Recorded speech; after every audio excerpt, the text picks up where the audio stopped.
tem essa percepção que os lobbies estrangeiros de pessoas influentes lá, hoje em dia, tem muita, talvez uma influência que não deveria ter em como as coisas funcionam aqui no Brasil? Muito grande mesmo.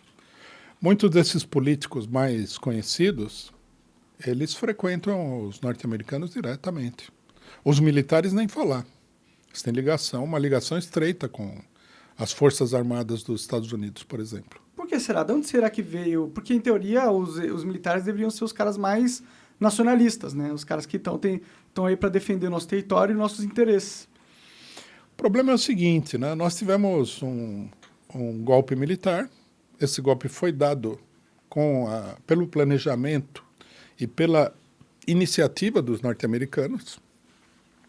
Se alguém vai falar que isso é teoria da conspiração, porque toda vez que você revela um fato, né, é teoria da conspiração. Se alguém for falar que isso é uma teoria da conspiração, já vou dizer que basta comprar um livro aí que fale do golpe, até da direita, não precisa ser da esquerda, não. Eu compro essa sua ideia, sabia? Eu sei que não é só sua, mas ideia, porque existia um cenário geopolítico do comunismo versus o capitalismo, né? Exatamente. E eu acho que os americanos, eles proponentes do capitalismo, eles tinham medo que o Brasil fosse para o lado mais comunista. E eles queriam assegurar que isso não acontecesse e talvez eles pensaram em seduzir o exército, que é quem controla a força, para garantir que algo assim não aconteceria. Eu li as memórias, que tem aí em todo quanto é livraria, é um livro bem acessível, do general Vernon Walters, que é o homem que coordenou o golpe de Estado no Brasil. E ele fala abertamente nesse livro o seguinte: nós não podíamos permitir que aparecesse uma nova China na América. Uhum. Ele fala abertamente, e daí ele conta, ele era amigo do Castelo Branco, desses militares, tudo. Então, quer dizer, a partir daí, né, as relações se estreitaram entre os militares brasileiros. Já havia muita relação, né, mas se tornou uma coisa mais institucional. E no Congresso Nacional tem muita gente aí que está aí, vamos dizer assim, né, cooptado pelo lobby internacional. Isso tem uma diferença em lados políticos? Você acha que a esquerda está mais, a direita está mais? A direita é mais, mas isso daí afeta todos os partidos políticos em geral. Assim como todo mundo sabe, né, que os partidos políticos são infiltrados, principalmente os de esquerda, pelos órgãos de informação, todo mundo sabe disso. Eles também são infiltrados, né, através de lobbies, de compromissos, de gente que recebe favores de empresas internacionais, que vai ser diretor de empresas internacionais. Por exemplo, na ditadura, o cidadão saía do governo e ia ser presidente de uma empresa multinacional. Uhum. Para o general Golbery do Couto Silva, a famosa figura da ditadura, foi presidente da Dow Chemical, norte-americana. Ou seja, existia um laço político estreito. Muito estreito. E quando você diz que a esquerda é um pouco cooptada pelo lobby de comunicação, o que necessariamente você quer dizer com isso? Bom, logicamente que a comunicação é um setor poderoso da política. Não há dúvida. Imagina uma Rede Globo. Todo mundo vai pedir o favor desse pessoal. Ninguém vai querer se dar mal com ele. Claro, elas podem queimar sua reputação, num piscar de olhos. Podiam, pelo menos. Pode acabar com você, na realidade, como político. Sim. Né? Você dá um passo em falso aí, uma coisa que para outras pessoas não teria importância nenhuma, e eles fazem uma campanha enorme e acabam com você. Então, logicamente que tem muita gente cuja opção, o que é? Vou chegar num acordo com esse pessoal, vou me entender com eles, vou me dar bem. E isso daí é uma coisa muito marcante. E depois tem o seguinte também, né? Nós denunciamos várias vezes isso, assim como a direita, a esquerda está dominada aí por organizações internacionais que financiam a atividade da esquerda. Na direita você vai encontrar aí, por exemplo, o Instituto Mises, com amplas ligações internacionais. Uhum. Conversei com o dono deles, inclusive, esses dias aí. Que ele acho que nem esconde que ele tem relação com os norte-americanos, tudo. Eu acho que não. Na esquerda o mesmo fenômeno está acontecendo, porque organizações como a Fundação Ford, né, a Global Americans, a Open Society do George Soros financia uma parte da esquerda. Ninguém vai... Aí o pessoal fala, não, mas isso aí não quer dizer nada e tal. Veja, ninguém vai financiar ninguém de graça. Não é assim como funciona. O George Soros É difícil conseguir dinheiro, viu? É difícil. E ninguém faz filantropia na política também, né? Sim. Já não faz filantropia normalmente. O cidadão distribui comida aí, você vê que ele está esperando aí um resultado político. Imagine financiando diretamente a atividade política. É um problema. O país está todo... O Brasil... queria fazer uma consideração geral, se você me permite. O brasileiro ele não entende, acho que eu falei um pouco disso da última vez que nós conversamos aqui. O brasileiro não entende a importância do país. Veja bem, todos os economistas internacionais eles falam o seguinte: a economia mundial ela está baseada nos chamados países emergentes, que são os países pobres.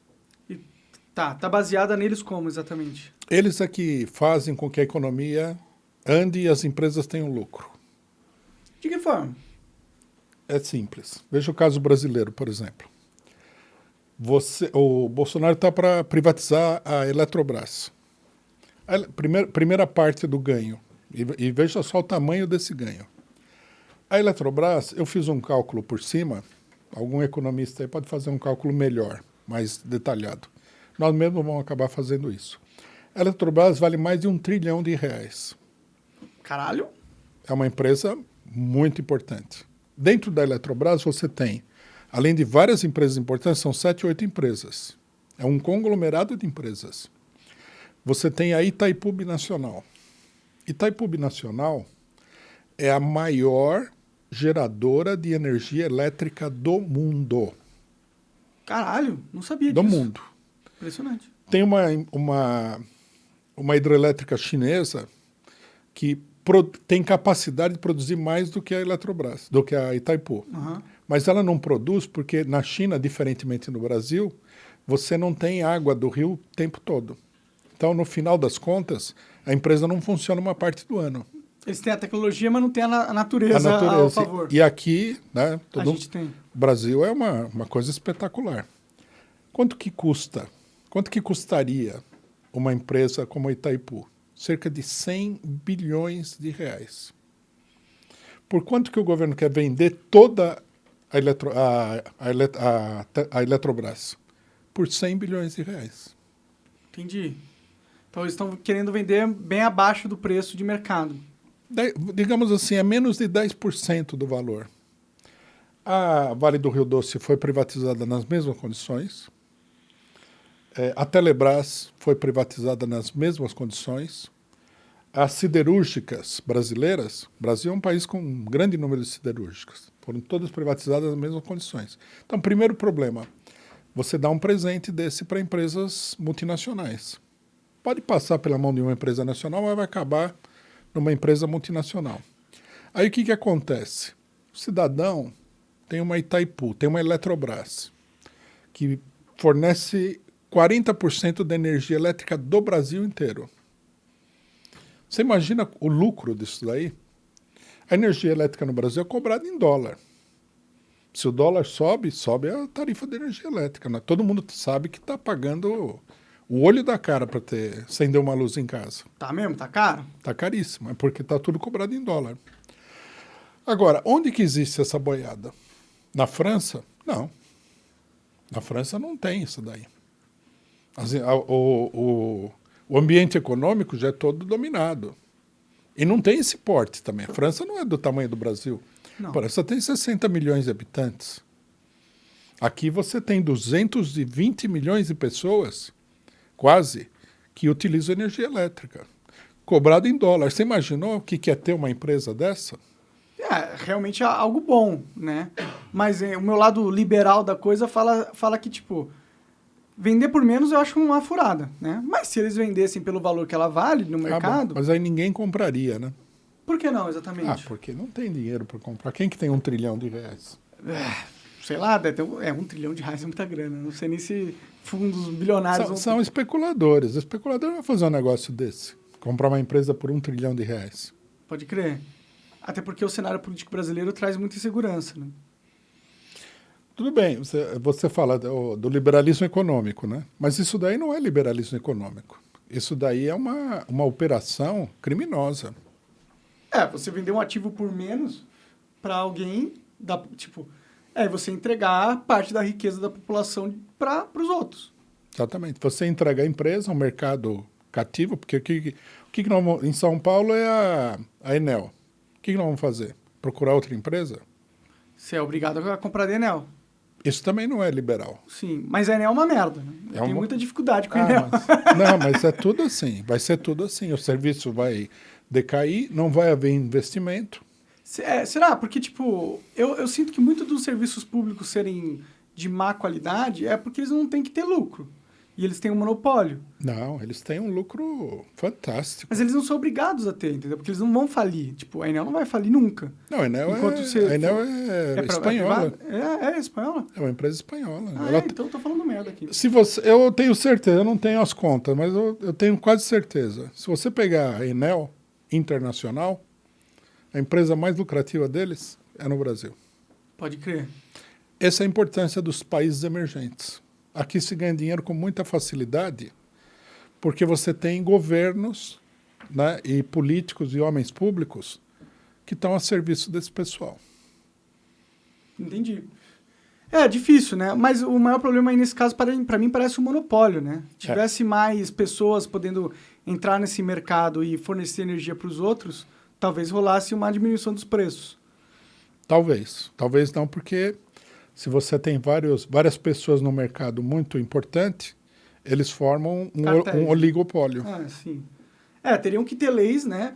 Que eu acho que é esse o papel do Estado de verdade. Não necessariamente produzir as coisas realmente ele, mas regular o mercado para que ele não tenha distorções. Vou te falar uma coisa. Você acaba de assistir um corte do Monarch Talks. Agradeço demais, mas se você quiser ver o vídeo na íntegra e acompanhar ao vivo todas as transmissões, você tem que ir lá no rumble.com/monarch para não perder nada. Segue a gente lá.